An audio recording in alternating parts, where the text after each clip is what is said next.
Salut, bienvenue dans cette nouvelle vidéo où à mon habitude je ne vais pas dire la vérité, je vais simplement proposer mon témoignage sincère d'être humain. L'idée c'est d'essayer d'améliorer un petit peu les choses tous ensemble, hein, humblement c'est ça. Je me permets aussi je le fais jamais en fait, et d'inviter les personnes qui aiment les vidéos parce que je reçois beaucoup d'encouragements, beaucoup de remerciements à continuer à faire ça. Bon, de toute façon, dans tous les cas, moi je le ferai, hein, c'est juste l'expression de qui je suis, et j'aime bien ce support. Mais j'invite les personnes qui veulent m'encourager à diffuser simplement, à partager sur leur réseau, à multiplier les vidéos, les messages, en discuter, etc. L'idée c'est que ça se diffuse, ça se diffuse, ça se diffuse, donc merci à ceux qui le font, et puis merci de penser à le faire. Alors, le sujet du jour, je vais voir si je fais une série ou pas là-dessus, je sais pas encore, mais ça va vraiment être une espèce de pédagogie non dualiste, très basique. Je me rends compte que ça peut être utile de revenir vraiment à des bases. Donc la base ici, c'est est-ce que c'est mal de voler? Alors volontairement j'ai posé le titre comme ça. La première chose que je vais critiquer ou expliquer ou élaborer dans le titre, c'est la notion de mal, de bien et de mal. Voilà, ceux qui ont un peu regardé un ensemble de mes vidéos savent que mon approche elle est non dualiste, que donc j'attribue pas beaucoup de crédit au bien, au mal, au bon, au mauvais, à tout ce qui est duel, tout ce qui est manichéen, tout ce qui est binaire. On est en train de confondre énormément de choses par rapport au binaire. Je ferai peut-être une autre vidéo là-dessus, parce qu'il y a des choses soi-disant non binaires qui s'avèrent excessivement binaires, voire violemment binaires. Bon, c'est pas le sujet. Et donc comment aborder la question très simple de voler? Voler pas au sens dans les airs, hein, voler dans le sens de prendre quelque chose qui nous appartient pas. Comment aborder ça d'une manière qui n'est pas morale? On va pas dire ouh voler c'est mal, ou ne pas voler c'est bien. Et pourquoi aussi? Pourquoi faire ce que je fais là? Pourquoi ne pas simplement dire voler c'est mal, voler c'est pas bien? Voilà, c'est clair. Parce que ça sert à rien de dire ça. C'est pas, que ce soit pour des enfants ou même pour des adultes, ça n'éduque pas, parce que c'est complètement subjectif.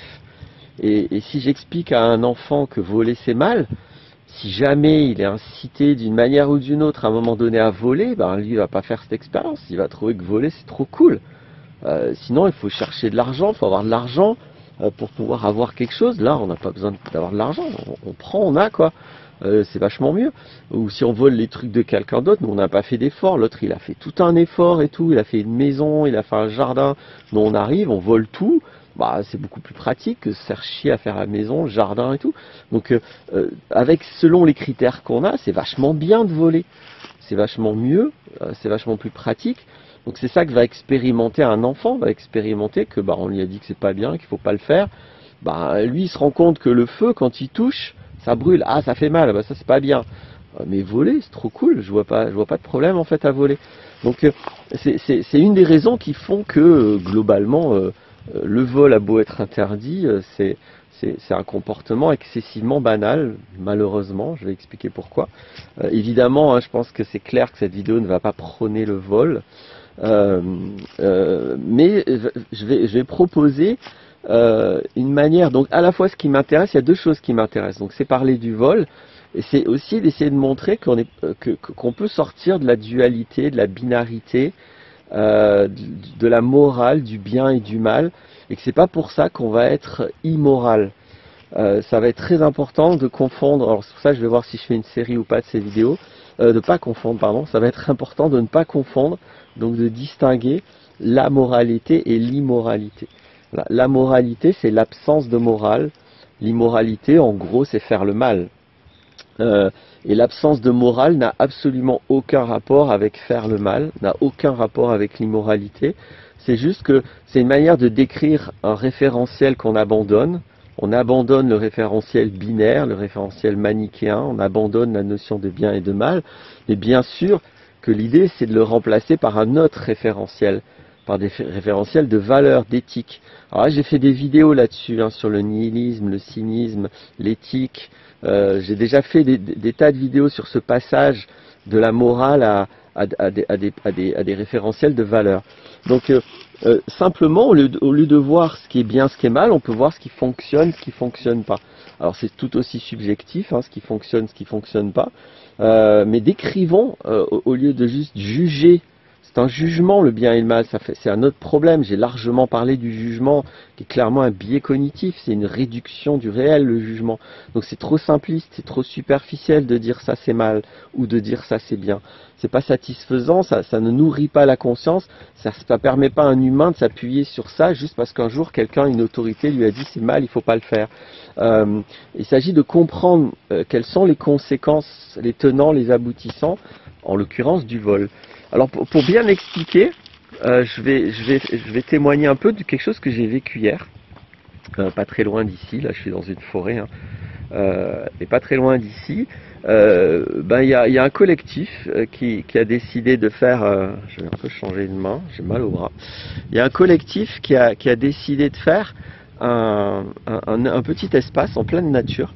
Un petit espace de partage, un petit espace d'autonomie, mais où on apprend l'autonomie. C'est l'école d'autonomie, je crois que ça s'appelle.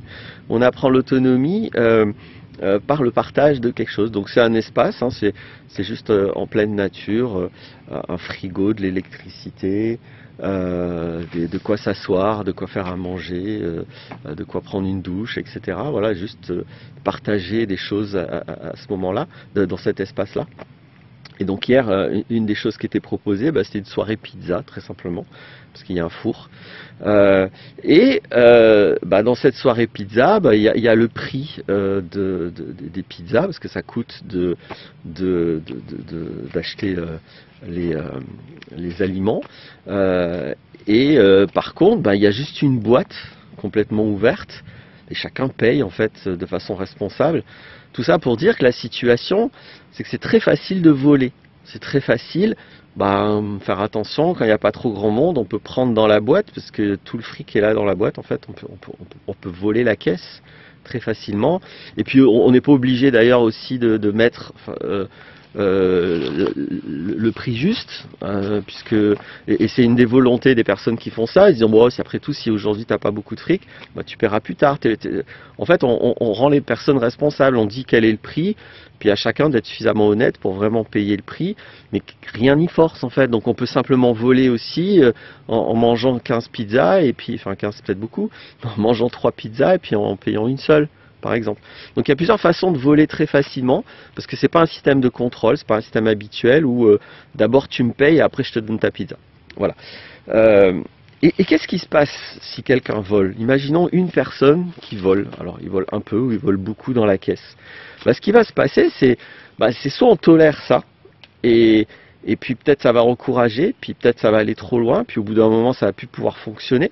C'est-à-dire que si on tolère le vol, si on dit bon ça va, une personne qui a volé, qui n'a pas été responsable, on continue, si ça se multiplie, ce comportement, les soirées pizza vont plus être possibles. Parce qu'à un moment donné, sinon ça va toujours être à la charge, ça devient plus des soirées de partage, ça devient quelqu'un qui donne des pizzas à d'autres qui foutent rien en fait. Donc ça peut pas marcher, c'est un système, si on tolère le vol, première conséquence, c'est pas que c'est mal, c'est que c'est un système qui va détruire l'activité de groupe, qui va détruire la communauté en fait, et ce qu'on est en train de vouloir partager. Il y a probablement d'autres conséquences, hein, je prétends pas que là je vais être exhaustif dans les conséquences de voler, mais je décris celles qui me semblent dévastatrices et celles qui font que n'importe quel humain avec un tout petit peu de conscience ne va jamais voler en fait. Donc je disais, une des conséquences les plus vastes, les plus graves, c'est sur la communauté, dans le sens d'un groupe d'humains. Voilà, c'est quand même un contexte humain obligatoire. Dès qu'on fait quelque chose, il y a d'autres humains impliqués, puis peut-être là en l'occurrence on les fait ensemble. Et si on tolère pas, donc là j'ai dit si on tolère, ça va détruire la communauté, l'activité en tout cas. Si on tolère pas, si on se dit merde, alors il y a quelqu'un qui vole, on va faire quelque chose, qu'est-ce qu'on va faire? On va installer des systèmes de contrôle, c'est-à-dire que la personne qui vole va avoir des avantages. Mais la conséquence, c'est pas seulement ça. Il va y avoir des conséquences sur toute la communauté.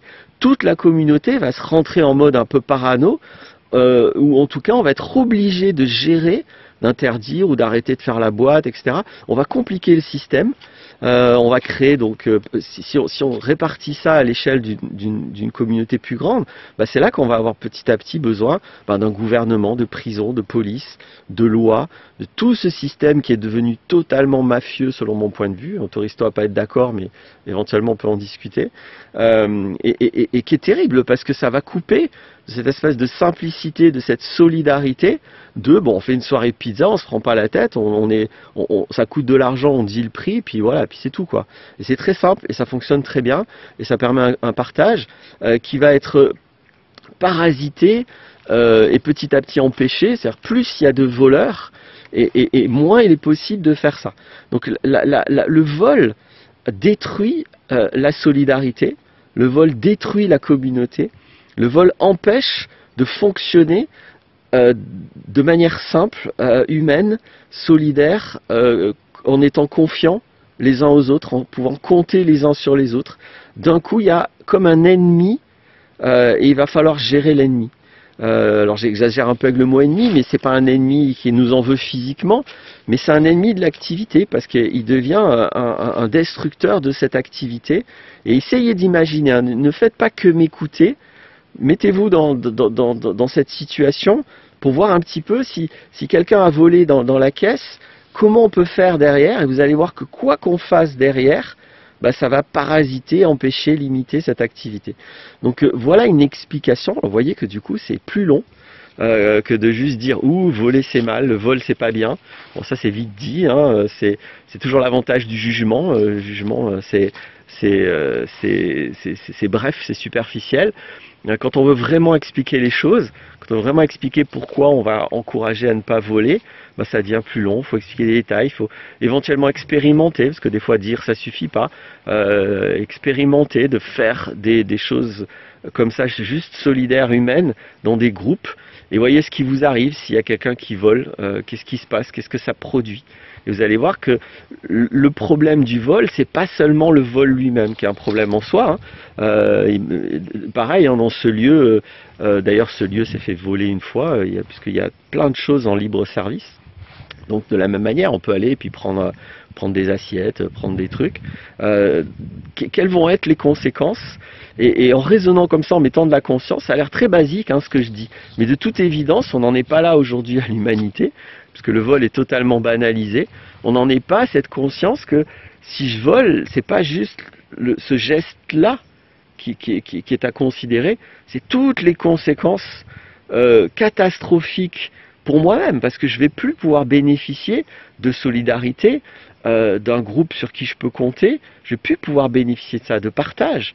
À la place, je suis le créateur d'un système qui va nécessiter des prisons, des polices, des lois, des juges, des gouvernements, etc., etc., etc., etc.